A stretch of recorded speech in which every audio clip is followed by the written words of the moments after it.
ስለ ደም ግፊት መጠንና እንዴት የግፊት መጠናችንን ባላንስ ማድረግ እንዳለብን ያውቃሉ? ሰላም ጤና ይስጥልኝ። ሲስተር ቤተልሔም ነኝ። ለዚህ ቻናል አዲስ የሆናችሁ ሰዎች ቪዲዮን ከመጀመራችሁ በፊት ላይክ ማድረግ እንዳትረሱ፣ ሰብስክራይብ ማድረግ እንዳትረሱ። ሀሳብ አስተያየት ካላችሁ ደግሞ ኮሜንት ላይ ጻፉልኝ ማለት ነው። ይሄ ቪዲዮ ይጠቅማል ለምትሉት ሰው ደግሞ ሼር ማድረግ እንዳትረሱ። በዛሬ ቪዲዮ ይዤላችሁ የመጣሁት ምንድነው ስለ ደም ግፊት ነው ማለት ነው።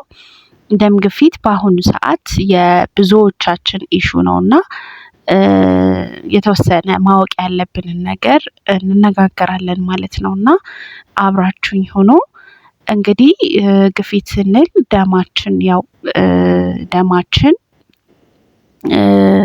አርተሪ ወሉ ላይ ግፊት ሲያሳድር ማለት ነው። በተለያየ ምክንያት ግፊት ሲያሳድር ማለት ነው። ወይ የተከማቸ ደም ኖሮ ቱቧችን ላይ ፕሌክ ሰርቶ ወይም ቆሻሻ ሰርቶ በሚያልፍበት ሰዓት ደማችን ግፊት ሲፈጠር ማለት ነው። ወይም ደግሞ እንዴት ነው ፕሬሸር ሲኖር ማለት ነው። የደም ግፊት ያው እንደምናውቀው በሁለት ቁጥሮችን ልንለካቸው እንችላለን። አንደኛ ሲስቶሊክ የላኛው ማለት ነው። የላኛው ሲስቶሊክ ነው። ሁለተኛው ደግሞ የስረኛው ዳይስቶሊክ ነው። ምንድነው ሲስቶሊክ የምንለው የልባችን ላይ ኮንትራክሽኑን ነው። የስረኛውም ደግሞ ወይም ዳይስቶሊክ የምንለው ደግሞ ሪላክስ በሚያደርግበት ሰዓት ያለው ቁጥር ወይም ደግሞ መጠን ማለት ነው። እንግዲህ ከረንትሊ ያው ጥናቶች የሚያሳዩት ደግሞ 40% የሚሆኑ አዋቂ ሰዎች በዚህ በሽታ እየተጠቁ ናቸው ማለት ነው። እንዴት ነው ስንል አሁን ብዙ ጊዜ ምልክቶቹን አያሳይም። ለዚህ ነው ሳይለንት ኪለር የምንለው። ያው ድንገት ነው ጸጥ የሚያደርገን በሽታ ነው ማለት ነው። ግን ሲቪር በሆነ መልኩ ሲሆን ወይም ደግሞ ከባድ እየሆነ ሲመጣ ቁጥሩ በጣም እየጨመረ ሲመጣ የተወሰኑ ምልክቶችን ፖቴንሻል የሆኑ ሲምፕተሞችን ሊያሳይ ይችላል ማለት ነው። ሪስኮቹ ምንድን ናቸው? ምንድነው የሚያመጣው ስንል እድሜ ሊሆን ይችላል። በእድሜ ሊጨምር ይችላል። ሁለተኛ በዘር ይኖራል፣ ጄኔቲክስ ነው።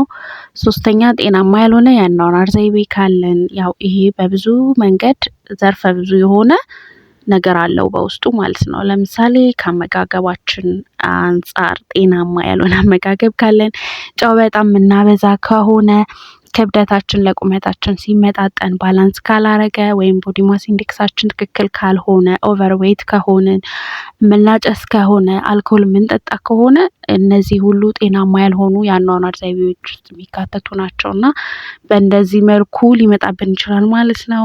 ሌላውና ዋነኛው ነገር ደግሞ ስትረስ ነው ወይም ደግሞ ጭንቀት የምንለው ነገር ይህንን በሽታ ሊያመጣው ይችላል ተብሎ ይገመታል።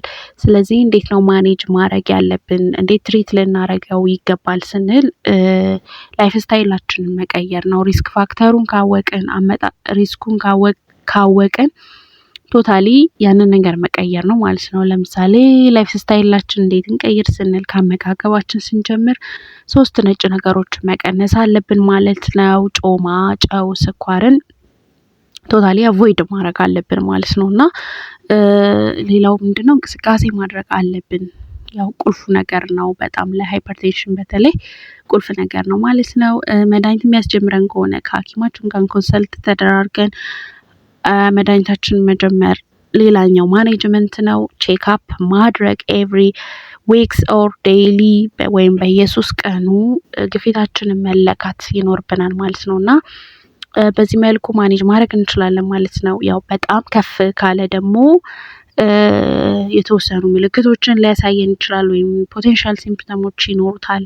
ከባድ ራስ ምታት፣ የደረት ህመም፣ የትንፋሽ ማጠር፣ ላይክ ዲዚ መሆን፣ መደንዘዝ፣ የእይታ ብዥ ማለት፣ ማጅራትን መጨምደድ፣ እነዚህ ሁሉ ፖቴንሻል ሲምፕተሞች ናቸው። በጣም ከባድ በሆነ ሰዓት ወይም ሲጨምር የሚያሳየው ነገር ነው ማለት ነው። ይሄ ሲሆን ቶሎ ወደ ሐኪም ተቋም መሄድ አለብን። ተገቢውን ሕክምና ማግኘት አለብን ማለት ነው። እንዴት ነው ትሪት ተደርጓል ወይ የምንለውን ለውጡን ፕሮግረሱን የምናውቀው እንዴት ነው? ብዙ ጊዜ የደም ግፊታችን ታርጌቱ ከ130 በ80 በታች ሲሆን ነው። ይሄም ከ130 በ80 በላይ ከሆነ ስቲል ናው ፕሮግረስ የለውም ማለት ነው። ከዚህ በታች ሲቀንስልን ግን which means የላኛው ከ130 በታች የስረኛው ደግሞ ከ80 በታች ከሆነ ጥሩ ለውጥ አለው ማለት እንችላለን ማለት ነው። ስለዚህ ይሄንን ካላሳየን መድኃኒታችንን ማቋረጥ የለብንም፣ ክትትላችንን ማቋረጥ የለብንም፣ ትሪትመንታችንን ማቋረጥ የለብንም ማለት ነው። እንደ አንዴ ደግሞ ቀለል ያለ ሲሆን ደግሞ መድኃኒት መውሰድ ደረጃ የማይደርስ ሲሆን ደግሞ ዳሽ ዳየትን መከተል ይኖርብናል ማለት ነው። which means እኛ dietary approach to stop hypertension የምንለው ማለት ነው።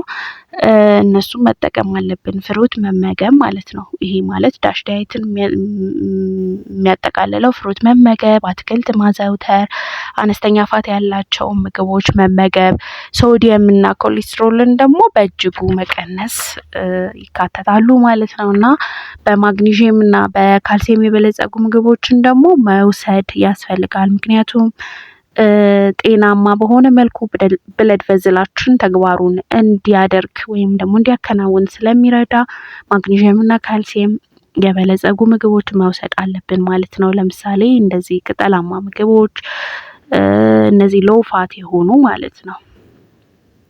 ሌላው ደግሞ አንቲኦክሲደንትን ላይክ ቤሪ፣ እንደዚህ ዳርክ ቻኮሌቶችን፣ ምክንያቱም ብለድ ቨዝላችን ሪላክስ ስለሚያደርግልን ማለት ነው። ሌላና ዋነኛው ነገር ኤክሰርሳይዝ ነው። በሳምንት ያው 150 ደቂቃ ወክ ማድረግ ያስፈልጋል ማለት ነው በሳምንት። 75ቱን ደቂቃ ደግሞ ላይክ ከባድ የሆነ ስፖርት መስራት ይችላል፣ ላይክ ጆጊንግ አይነት ኤክሰርሳይዞችን ማድረግ ያስፈልጋል ማለት ነው። ሌላው እና ትልቁ ነገር ጭንቀታችንን በትልቁ መቀነስ ያስፈልጋል ማለት ነው። እንደገና ይሄ ከሆነ በኋላ ደግሞ ሐኪም አማክረን ደግሞ ብዙ የምናረጋው በቤት ውስጥ የምናረጋቸው ነገሮች አሉ። ምክንያቱም መድኃኒት እየወሰድን ከሆነ እንዳይጋጭብን የሐኪም ምክር ያስፈልገናል። ግን መውሰድ አለባችሁ ከተባልን ችግር የለውም ከተባልን ላይክ እንደ ገርሊኪ አይነት ነጭ ሽንኩርት፣ የከርከዴ ሻይ፣ ሞሪንጋ፣ እነዚህ ደግሞ ኦሜጋ 3 ፋቲ አሲድ፣ እነዚህ ኦይሊ ፊሽ የሆኑት ቤትሩት ጁስ የምንላቸው ናይትሬት ያላቸው እነዚህ በሙሉ በጣም ይጠቅማሉ ማለት ነው። እና እነዚህንም ማዘውተር ይኖርብናል ከሐኪማችን ጋር ተማክረን ማለት ነው። በዚህ መልኩ በተወሰነ ደረጃ ልንቀንሰው እንችላለን፣ ልንቆጣጠረው እንችላለን ማለት ነው። በሌላ ቪዲዮ ይዤላችሁ እስክመጣ ሰላም ሁኑ። ይሄ ቪዲዮ ግን ከተመቻችሁ ሼር አርጉ፣ ለሚታመም ሰው ሼር አርጉ፣ ለራሳችሁም ያዙ አንዳንድ ነገሮችን። እንደገና ደግሞ ኮሜንት ላይ ጻፉልኝ። ኮሜንት ላይ እየጻፋችሁልኝ አይደለም፣ ጻፉልኝ። ይሄንን ስሪልን፣ እንደዚህ ይሄ ምንድነው ጥያቄ ካላችሁ ሀሳብ አስተያየት ካላችሁ ማለት ነው ኮሜንት ላይ መጻፍ አትርሱ። እየጻፋችሁ አይደለም እኔንም ጋይድ ታረጉኛላችሁ ማለት ነው። ስለዚህ ሌላ ቀን በሌላ ቪዲዮ በተመሳሳይ ቪዲዮ እመጣለሁ። እንድሰራላችሁ ስለምትፈልጉት ነገር እንድሰራላችሁ ኮሜንት ላይ ጻፉልኝ። በሌላ ቪዲዮ እስከምንገናኝ ድረስ ቸር ሰንብቱ።